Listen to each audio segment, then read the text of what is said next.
warahmatullahi wabarakatuh. Perkenalkan, nama saya Bayulana Nusa Fitri, NIM E1E020029, kelas 3 APGSD Universitas Mataram. Saya di sini akan menceritakan dongeng karya saya sendiri yang berjudul Harimau yang Angkuh untuk memenuhi tugas UAS mata kuliah Sastra Anak SD. Baiklah, langsung saja kita ke videonya. Assalamualaikum warahmatullahi wabarakatuh. Selamat pagi semuanya. Selamat pagi. Gimana nih kabarnya hari ini? Baik ya, alhamdulillah baik semuanya. Baiklah, pada pertemuan kali ini Ibu Guru akan menceritakan ke kalian sebuah dongeng. Sebuah dongeng di mana dongeng ini memiliki pesan moral di dalamnya. Nah, langsung saja ya, Ibu Guru akan menceritakannya. Judul dari dongeng ini yaitu Harimau yang Angkuh. Pada zaman dahulu, hiduplah seekor harimau yang sangat angkuh. Badannya kekar. Harimau ini dijuluki sebagai Raja Hutan. Sebelumnya, Ibu masih mau kasih tahu nih, Raja Hutan yang sebenarnya itu adalah singa.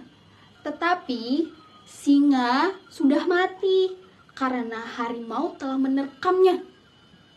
Harimau memakan si singa karena dia tidak mau satupun hewan yang bisa mengalahkannya. Karena si Raja Hutan ini sudah tiada, sudah dimakan oleh si harimau ini, sehingga si harimau ini mengaku dirinya sebagai Raja Hutan. Di dalam hutan tidak ada satupun hewan yang berani melawannya. Nah, si harimau ini setiap hari kerjaannya cuma tidur, mencari mangsa, menakut-nakuti para pemburu, menakut-nakuti hewan-hewan lain. Pokoknya si harimau ini tidak ada satupun yang berani melawannya. Nah, pada suatu hari, si harimau ini pergi mencari mangsa ke hutan sebelah. Ke hutan belantara yang sebelah, tetanggaan sama hutan si harimau ini. Nah, si harimau pergi berjalan mencari mangsa. Biasanya si harimau ini pergi mencari mangsanya itu di hutan sebelah. Dia mencari mangsa seperti rusa, seperti kancil, seperti gajah, seperti buaya. Dia memakan semua penghuni hutan sebelah. Kalau ada yang dikira enak nih di mata harimau, dia langsung memangsanya dan membawa dagingnya ke hutan milik si harimau. Nah, pada suatu hari nih, si harimau pergi mencari mangsa ke hutan sebelah. Nah, pada saat itu harimau lagi kelaparan. Dalam keadaan lapar, si harimau berjalan ke hutan sebelah. Lalu dia mendengar suara teriakan. Dia mendengar suara teriakan, tapi teriakannya kecil sekali suaranya. Tolong, tolong, lepaskan aku. Dia bilang teriakannya. Si harimau langsung nengok kanan, nengok kiri. Di mana ya orang minta tolong? Di mana nih orang minta tolong? Ternyata ada seekor semut yang dia injak. Pantesan dicari-cari yang minta tolong gak ada. Ternyata orangnya kecil. Ternyata yang minta tolong itu semut. Si harimau menginjak semut itu. Lalu si semut bilang, lepaskan aku, harimau, nanti aku gigit kamu. Si harimau bilang, alah, kamu orangnya kecil kayak gitu bisa gigit aku, bisa lawan aku? Gak bisa lah, orang aku badannya kekar kayak gini, kamu bisa lawan? Si harimau berkata seperti itu kepada semut. Kemudian si harimau jalan lalu melepaskan si semut. Tanpa basa-basi, si semut lalu menghadang harimau. Semut langsung hadang harimau. Semut bilang, jangan kira kamu bisa lolos dari aku. Walaupun aku badannya kecil, walaupun aku tidak sebesar kamu, aku bisa melawan kamu. Semut yang kecil itu berkata seperti itu kepada harimau. Kemudian harimau tidak mau menggubris itu. Harimau cuman senyum cengengesan, haha, kayak gitu. Lalu dia jalan. Dia melanjutkan perjalanan mencari mangsa.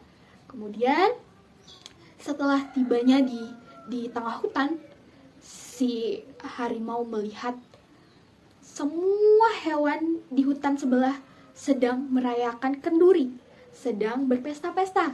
Nah, semua hewan mumpung sedang berpesta, aku akan mencari mangsa di sini, kata si harimau. Dengan angkuhnya dia mengintip-ngintip apakah ada yang bisa dimangsa. Ternyata si harimau mengincar satu hewan, yaitu gajah. Gajah yang sedang berpesta di tengah hutan. Dia sedang berjoget-joget bersama teman-temannya. Lalu si harimau menunggu si gajah, menunggu pestanya berhenti. Baru si harimau lari ke hadapan gajah dan menerkam gajah. Selang beberapa waktu, beberapa jam, harimau menunggu si pestanya berhenti. Kemudian satu demi satu hewan yang ada di pesta tersebut pulang ke rumahnya. Dan gajah sama kelinci masih ada di sana, masih menikmati pesta. Tetapi beberapa dari hewan tersebut sudah pulang ke rumah masing-masing. Nah, di sana harimau mengambil ancang-ancang. Lalu dia maju, dia keluar dari persembunyian. Lalu dia menerkam si gajah yang gendut itu. Nah, gajah gendut itu lalu menggeliat kesakitan karena sudah diterkam oleh harimau. Lalu setelah si gajah mati digigit oleh harimau, kemudian semua hewan yang sedang berkumpul di sana melihat kejadian tersebut. Harimau bilang, kalau ada satupun orang yang maju, saya akan menerkamnya. Harimau bilang seperti itu ke semua hewan penduduk di sana. Kemudian semua hewan tersebut mundur perlahan-lahan karena mereka tidak berani.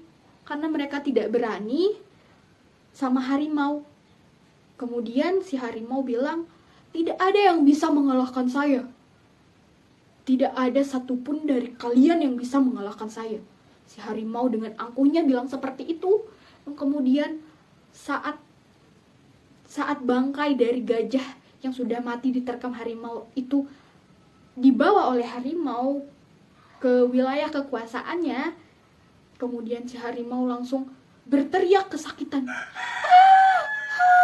Si harimau langsung menggeliat kesakitan. Semua hewan di sana merasa bingung. Kok bisa harimau kesakitan? Dia kenapa? Gitu. Si kelinci lalu memberanikan diri untuk maju. Memberanikan diri untuk maju melihat ternyata segerombolan semut yang datang menghampiri si harimau dan menggigit badan harimau sedikit demi sedikit. Itu yang membuat harimau berteriak kesakitan. Lalu si harimau lari terbirit-birit. Si kelinci datang menghampiri si semut dan semut bilang, siapa suruh kamu seangkuh itu? Kamu telah menginjak aku tadi dan kamu tidak mau minta maaf. Semut itu bilang seperti itu kepada harimau. Lalu si harimau digigit oleh semut dan beberapa dari hewan lainnya ikut bergotong royong untuk membantu si semut sampai harimau mati di tempat, sampai harimau tidak bisa apa-apa, lalu mati di tempat. Nah, ceritanya selesai. Nah, gimana? Seru kan ceritanya? Seru ya? Pelajaran yang dapat kita ambil di sini yaitu jangan menjadi orang yang angkuh. Kita tidak boleh meremehkan orang lain, apalagi meremehkan orang yang di bawah kita, yang lebih kecil dari kita, ya. Karena belum tentu orang yang lebih kecil itu lemah gitu. Belum tentu orang yang kita anggap kecil, yang kita remehkan itu lemah. Bisa jadi dia seperti semut tadi. Kita tidak tahu orang yang menurut kita lemah itu akan melakukan hal yang bisa membuat kita terjatuh, bisa membuat kita menjadi tidak berdaya lagi gitu. Jadinya intinya kita harus menghargai orang, walaupun orangnya itu kecil, walaupun orangnya itu lebih kecil dari kita, lebih lemah dari kita tidak boleh memaki-maki mereka, kita tidak boleh menganggap remeh mereka gitu. Nah, gimana? Seru kan ceritanya? Sekian dari cerita kali ini, dongeng kali ini. Kurang lebihnya mohon maaf. Wabillahi taufiq wal hidayah. Wassalamualaikum warahmatullahi wabarakatuh.